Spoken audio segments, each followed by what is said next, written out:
Welcome back to Come and See with Terry Lee. Last time we left you, we were at Coeymans Marina. After a wonderful week, it was time to head north to the Erie Canal. The serenity of cruising up the river gives us time to reflect on the rewards of our experiences. Good morning. Welcome to our journey of the Erie Canal. We're going to head up to Waterford, New York this morning and enter the Mohawk River. And within the first 7 miles, we have 6 locks. So there's 23 locks altogether on the Erie that we will be experiencing 160 miles. So come along and see. Here's a map of where we're heading today. We have one lock right here that we're going to go through and then enter the Mohawk River here. We have 1, 2, 3, 4, 5 right in a row. And then we're just going to continue along the Mohawk River and see where we end up.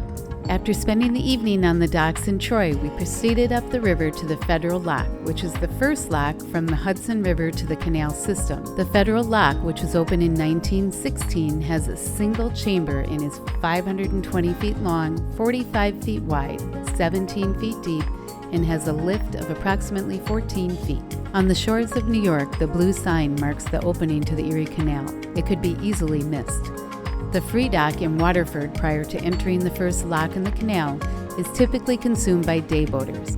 We arrived by 7 a.m. to secure our entrance into the lock. Despite our early arrival, we still had to find a spot to secure on the concrete wall until the lockmaster gave us the green light. Within the hour, we received word from the lockmaster to proceed into the lock chamber. Before everybody falls asleep, we put together some high-speed clips on not all, but some of the highlights of our locking experiences in this segment.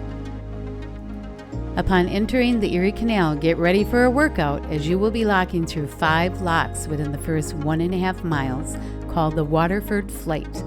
This set of locks lifts you 169 feet from the Hudson to the Mohawk River. Construction began in 1905 and took 10 years to complete. The Erie Canal is a historic canal in upstate New York that runs east to west between the Hudson River and Lake Erie. Completed in 1825, the canal was the first navigable waterway connecting the Atlantic Ocean to the Great Lakes, vastly reducing the cost of transporting people and goods across the Appalachians. Guard gates on the Erie Canal help to isolate sections of the canal in case of emergency, such as a break in the canal wall, accident, or extreme high water. In my attempt to get some spectacular footage of the guard gate being lifted from the water allowing our vessel to pass, I neglected to recognize the water raining down from the gate. Apparently, Steve saw this coming but didn't feel the need to fill me in.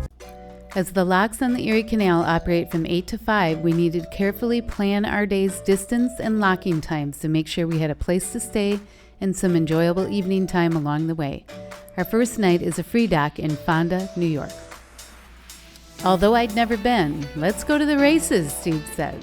The Fonda Raceway, a half-mile dirt racetrack, was only a short block from our boat. A couple things about dirt track races: they are very dirty and extremely noisy. Pre-race Terry, mid-race Terry, and I want to go home Terry.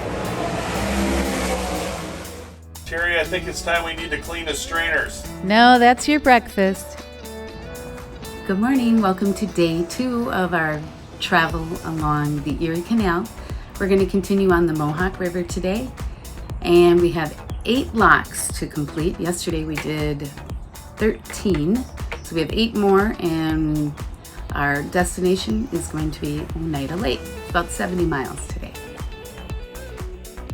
As we left Fonda, the river was surreal. The mirror-like reflection of the river was an impressive way to begin our day as we pondered the many locks ahead of us.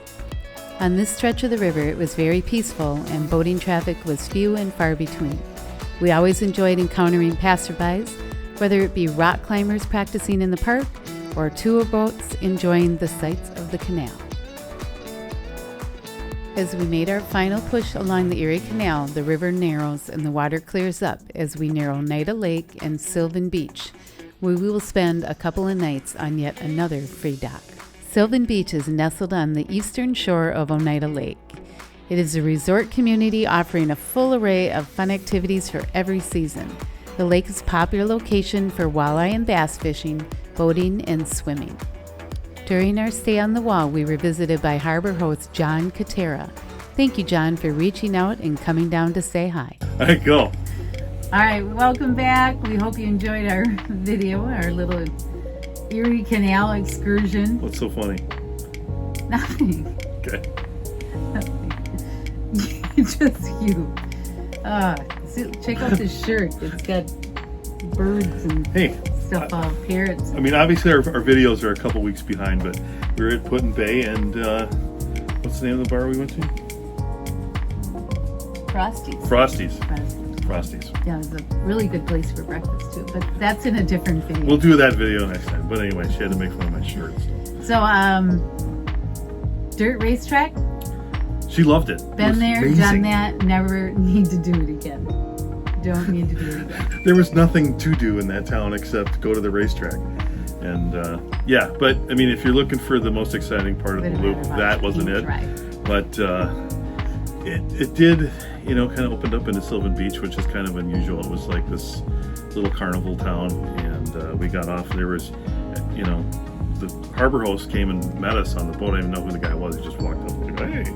But that's only the second harbor host, and we're told that they're all over the whole Great Loop, but that's the only second harbor host that we had any contact with. Yeah, so, he came up and introduced himself. Nice guy, offered to take us into town, and you know, he told us, like, we were the only boat on that whole wall, but he said the night before, which was Sunday, he said they were rafted off 3 or 4 deep on that wall. So apparently, if you want to get there for a good spot on the weekend, get there early. Yeah. So they had the amusement park there, but unfortunately it was not open at all while we were there, because we were there during the week. So.